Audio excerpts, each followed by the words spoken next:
This is Make a Path Presents. My name is Ronnie Hayes, and today, let's talk The Walking Dead, Season 6, Episode 6, Afterthoughts. Alright, Deadheads, always accountable for me was a low good. The sneak peek, I'll tell you right now, the sneak peek is like the best part of the episode. One of the best parts. I like the music, I like the suspense, I like how it came out of nowhere, and I'm kind of disappointed that was the sneak peek. And I know fans can say, well, don't watch the sneak peeks. Well, I never really expect them to spoil the best parts on the sneak peeks, but I just disagree with them using that as a sneak peek. It's a small thing, but I thought it took away from the experience watching the show. I think they could have simply had Daryl getting knocked out for the sneak peek. Done. I don't really think that would have spoiled anything. We already saw in the trailer that he got kidnapped. I don't care. A lot of people are talking about the biker walker in the beginning, saying that that is symbolism for something. I looked at that, and it could be symbolism all day. However, for me, seeing as the beginning and the end of the episode, I think it's just a marker, so we know which way that character is traveling. After Daryl is knocked out, by the way, Dwight is confirmed, the person who knocked Daryl out. They confirmed that on the official Walking Dead page. We hear Dwight say the following. He says that the guy he knocked out could be just another soldier from one of the outposts. He probably hates him too, referring to Negan, I would assume. He also says he never likes using crossbows to hunt, even though he knows how to use one. And he also talks about picking up Patty and then we're gone. Another thing, they talk about kneeling a lot in this episode, and that actually made me curious to see if they're going to kind of tweak something with Negan. See, Negan, when he first meets Rick and them, I'm going to keep this spoiler free, but he makes them kneel down and he punishes them. And not in that way, you sick pervert. But anyway, now I'm wondering if Negan does this for everybody no matter what. Maybe even his own men. He has them kneel down to show their obedience. He might not kill them, he might not line them up, but I'm thinking this kneeling, I want to bet, is more than it was in the comic book. Because in the comic, you knelt down if you were just going to get punished. Eeny, miny, miny, mo. You know what I'm talking about, the comic book fans. Now, the burnt woods, I thought that was pretty cool throughout this episode. And I noticed that Dwight tells Justin Bieber that they opened the fuel valves, they drove in from Farmview Road, and they lit up a matchbox and dropped it in from the trail. Boom, they said. They watched it go up, which means there was a bunch of walkers. They talk about how there was a ton of them, and this was supposed to be at the beginning. And they said that they were fighting the walkers, and they thought everyone else was too. So it sounds like there was a ton of walkers in this area, and they drove in a fuel truck. They lit the trail of gas on fire or fuel on fire, and it exploded, killing the walkers. Now that will become important because they said it was so big and lit on fire that it was bringing the walkers in from town, they said. So they killed a lot of walkers here. So it seems to me that Sherry and Tina are from this area. They even said that Tina was in DC. Now they get to the fuel company and they drop another hint on Patty. Dwight's like, something about Patty, and the girl's like, well, maybe she's, and then Dwight's like, no, she's gone. And I think that's a little bit much, and we'll talk about this later when they reveal who Patty was, or is. I don't know yet. It might be still a mystery.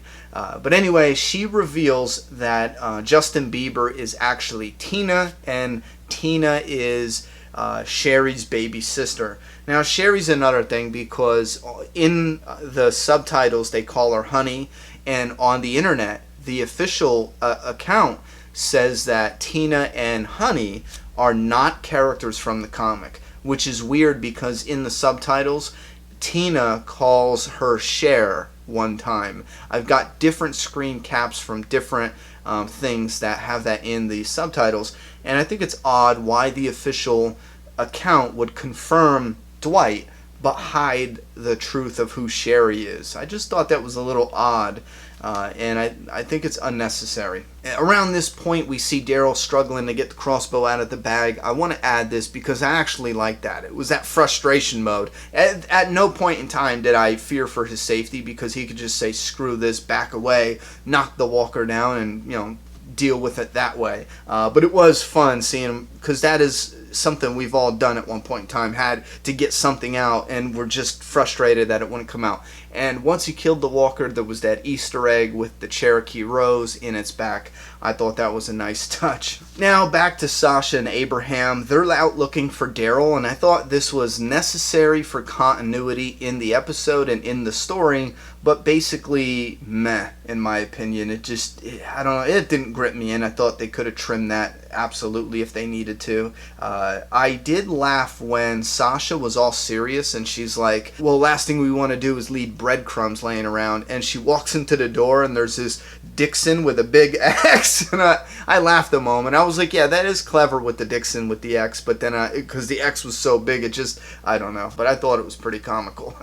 Daryl's principle of the thing was a nice touch. I like how he got that wooden carving. He just needed something to save face from coming all this way. Now here's where it gets problematic, because Wade shows up. Now I watched this multiple times, and he drives in with the truck and he says, let's end this. But do they see each other? Because with the way they set that up, it makes it seem like they definitely saw each other. He drives in with the truck, hops out, let's end this. And then the Sherry or Honey girl is like, we earned what we took, or something like that.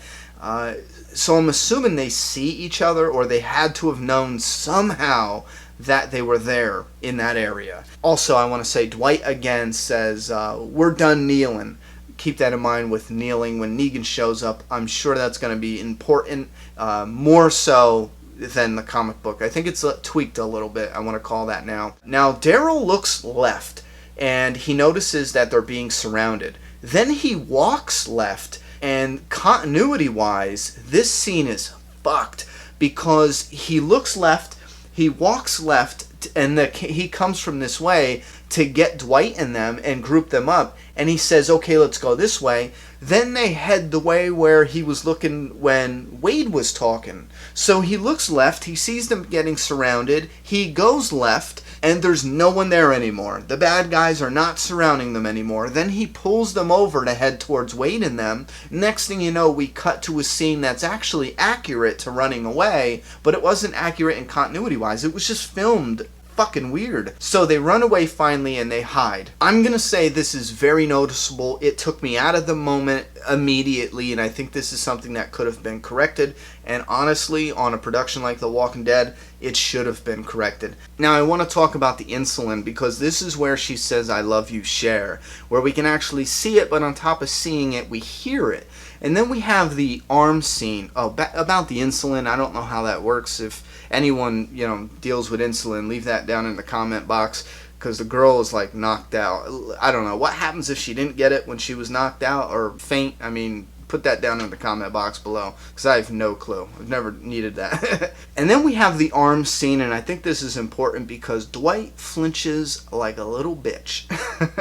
Keep that in mind. Dwight has not ever killed anyone, and he flinches like a bitch when they cut off Cam's arm, because later they say Cam has a boo-boo. And Wade at this point definitely does say he only wants ass that is willing. Not only does it show up in the subtitles, but he clearly says it if you go back and rewatch that. So that absolutely, we already know by now, they're hinting to Negan at that point in time.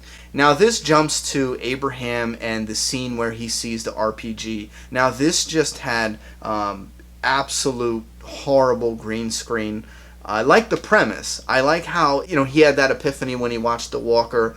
His body, the rot, just pulled through and the walker fell, but it left the RPG. And once he fell, it looked great. Look behind Abraham. The background looked great, but it looks like they screwed up somewhere and the continuity was bad. So they actually had to go back and reshoot.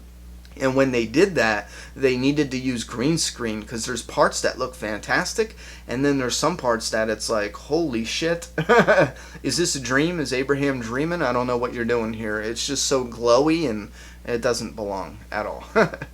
Abraham and Sasha's second office filler chat, it shows growth and development between the characters, and I think it was better than the first chat. And it broke down basically to this. Abraham was saying he lived day to day, and he didn't think at all about the future. He only thought about the mission at the time, day to day.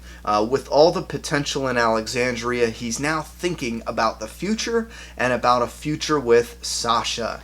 Now, Sasha apparently likes this idea, or she's not turned off by the idea, because she says, you have stuff to take care of. The stuff being Rosita.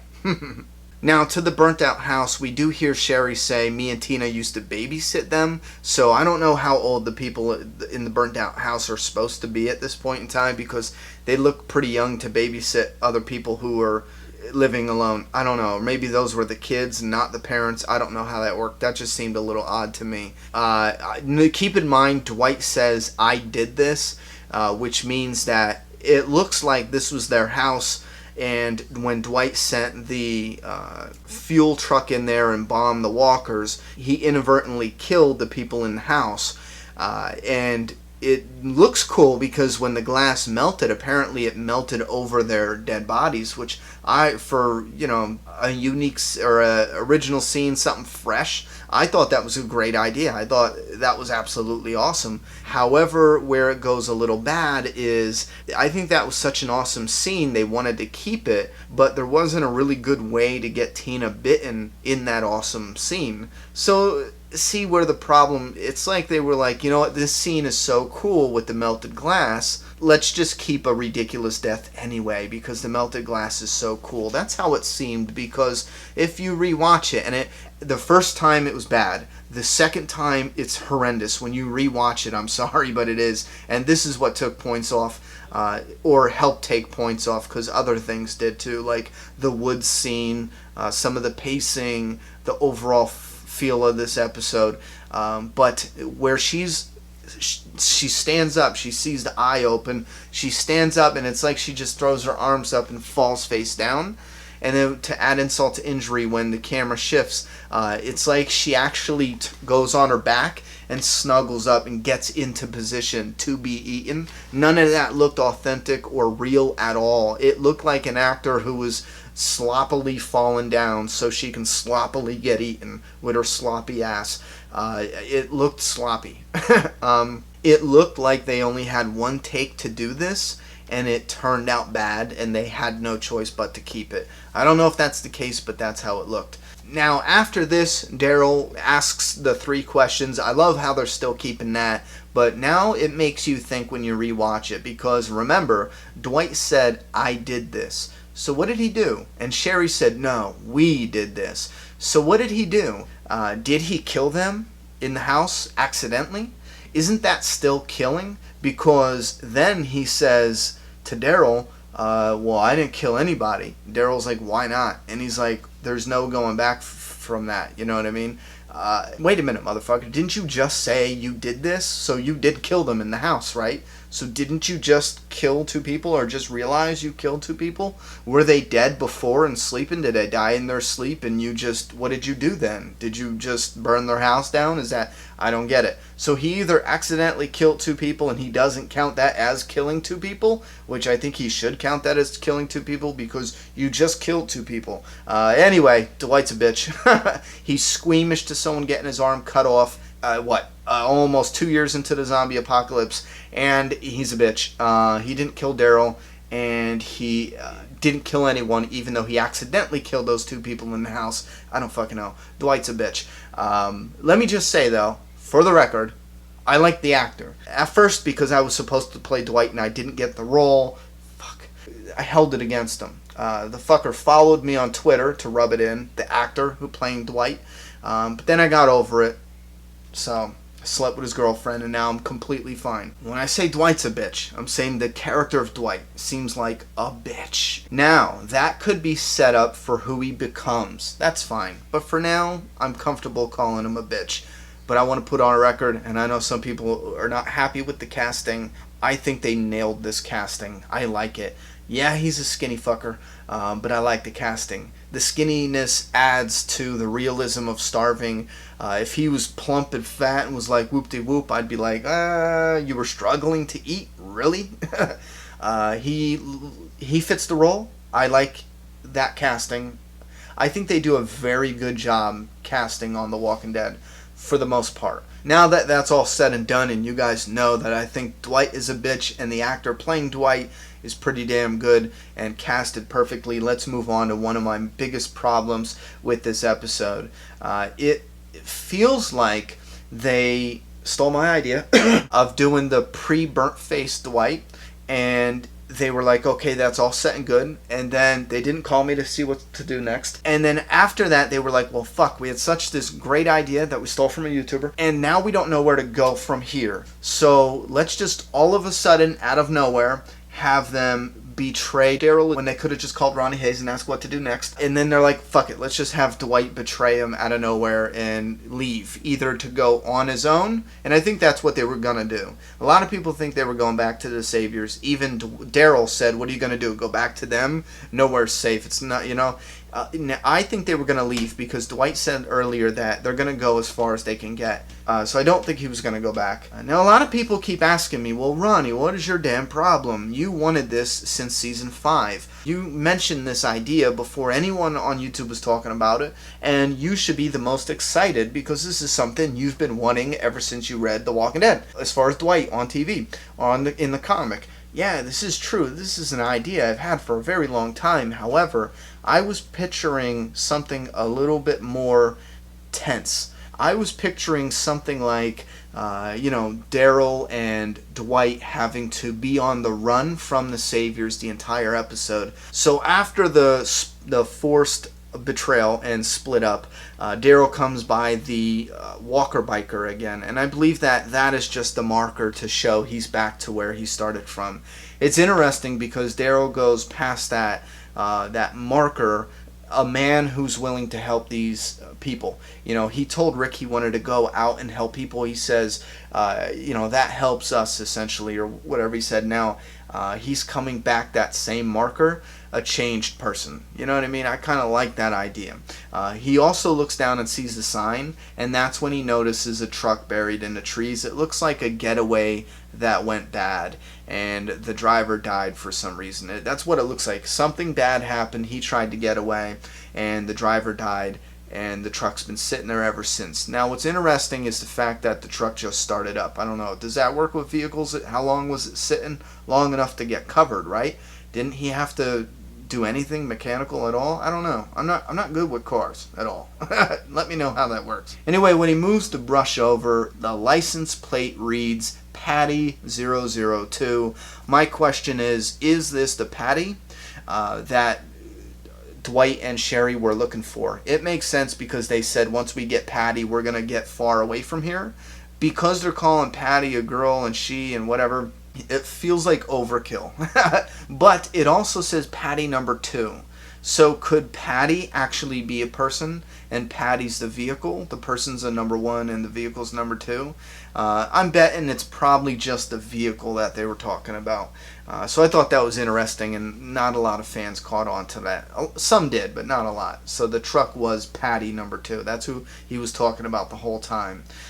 Now, my question is, how long were Abraham and Sasha going to wait in that apartment for Daryl? Now, although I give this a low good, the soundtrack was awesome. The atmosphere was great with the burnt out woods. The character development and the purpose of the episode was all good. And again, I even like the Dwight casting a lot. Although he's a bitch, Dwight, in the story. The story and the pacing was a drag, unfortunately.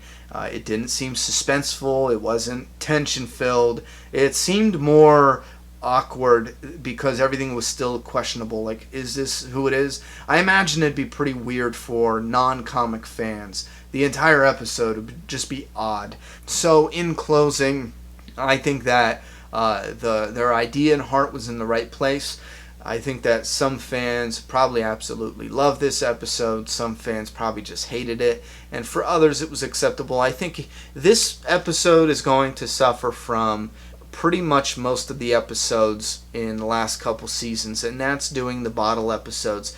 Now, I don't think we're ever going to get away from that, never, because in my opinion, the bottle episodes are a byproduct of having a budget that isn't logical for this kind of show. I think the budget is smaller than it should be for this type of show, and they need to do something in order to trim that or contain that. So what they do is they do bottle episodes, and because of that, I think it affects the storytelling somewhat, a little bit for each episode. I think 6, 7, and 8 especially suffer from bottle episodes. But enough of that. I want to hear what you guys have to say. What do you think about episode 6? How do you think about this kind of mysterious introduction to the Saviors? Do you think that was for any purpose, or do you think that was strictly a callback to the comic book covers? See, when the Saviors were first introduced in the comic book, the covers had their faces as silhouettes. They were blacked out.